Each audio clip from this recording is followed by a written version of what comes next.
Hi மக்களே, நீங்கள் போடுற சாங்ஸுக்கு வந்து காப்பிரைட் இஷ்யூஸ் வருதா? சரி, இது ஒரு ப்ராப்ளமே கிடையாது. நீங்கள் வீடியோவை டெலீட் பண்ணால் தான் அது பெரிய ப்ராப்ளம் ஆகும். ஏன்னா அதை வந்து உங்களுக்கு எடிட்டிங்கோ வேறு எதுவுமே பண்ண முடியாது. அது எப்படி நம்ம வந்து கரெக்ஷன் பண்ணலாம் அப்படிங்கிறதுக்காக தான் இந்த வீடியோ. ஏன்னா இது வந்து நான் அடிபட்டு கற்றுக்கிட்டு இருக்கேன். ஏன்னா என்னோடய வீடியோஸ் நிறையத்துக்கு வந்து காப்பிரைட் இஷ்யூ தான் ஃபஸ்ட்டு பெரிய ப்ராப்ளம். அதனால் என்னை வந்து சஸ்பெண்ட் பண்ணியிருந்தாங்க. அது என்னங்கிறத நான் வந்து கண்டுபிடிக்கிறதுக்கு முன்னாடியே எனக்கு வந்து ரீஅப்பீலுக்கான டைமிங் டேட்டு முடிஞ்சு போச்சு.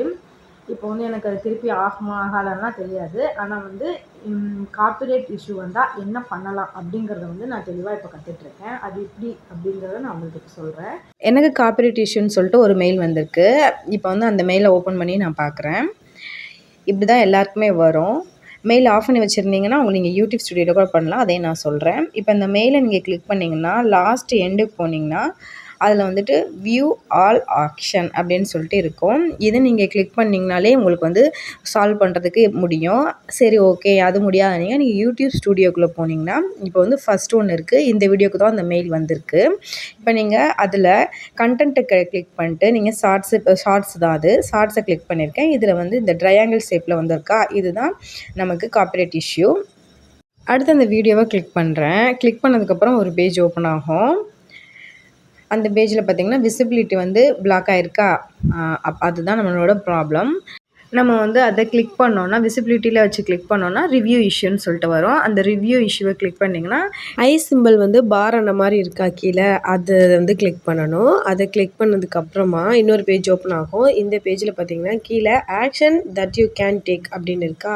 இதில் வந்து ஃபஸ்ட் ஒன்று வந்து எரேஸ் சாங். இதை தான் நம்ம இப்போ செய்ய போகிறோம். ஏன்னா நமக்கு வந்து சாங் தான் ப்ராப்ளம் ஆயிருக்கு. செகண்ட் டிஸ்பியூட்னு இருக்கா, இது வந்து நம்மளோட ஓனாக இருந்தால் நம்ம வந்து அதை கிளைம் பண்ணலாம். தேர்ட் ஒன்று வந்து ட்ரீம் அவுட் செக்மெண்ட் இருக்குது. இது வந்து வீடியோவே ப்ராப்ளமாக வந்துச்சுன்னா இதை தான் நம்ம யூஸ் பண்ணி அதை வந்து கட் பண்ணணும்.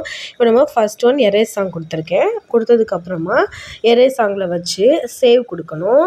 நம்ம சேவ் கொடுத்துட்டாலே போதும், நமக்கு ஆட்டோமேட்டிக்காக வந்து சாங் வந்து எரேஸ் ஆகிடும். அதுக்கப்புறம் வந்து மியூட்டில் தான் வரும். சாங் வர நம்ம வீடியோ மட்டும் தான் ப்ளே ஆகும்.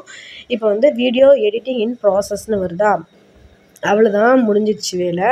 இதுக்கப்புறம் ஒரு 5 மினிட்ஸ்லேயே ரெக்கவரி ஆயிரும். இப்படி சிம்பிளாக முடிகிற விஷயத்துக்கு தான் நான் போயிட்டு எல்லாத்தையும் டெலீட் பண்ணி விட்டுட்டேன் ஸ்டார்டிங்கில். இப்போ பாருங்கள், பப்ளிக்காக மாறிடுச்சு. இந்த மாதிரி உங்களுக்கும் ப்ராப்ளம் வருது, சாங் ப்ராப்ளம், காப்பிரைட் இஷ்யூ வருதுன்னா இந்த மெத்தடில் நீங்கள் செஞ்சு கிளியர் பண்ணிக்கோங்க. யாரும் டெலீட் பண்ணாதீங்க. இந்த வீடியோ புதுசாக சேனல் ஆரம்பிச்சிருக்கிறவங்களுக்கு ரொம்பவே யூஸ்ஃபுல்லாக இருக்கும். யாருக்காவது ஷேர் பண்ண நினச்சா மறக்காமல் ஷேர் பண்ணுங்கள். அவ்வளோதான், பாய் மக்களே.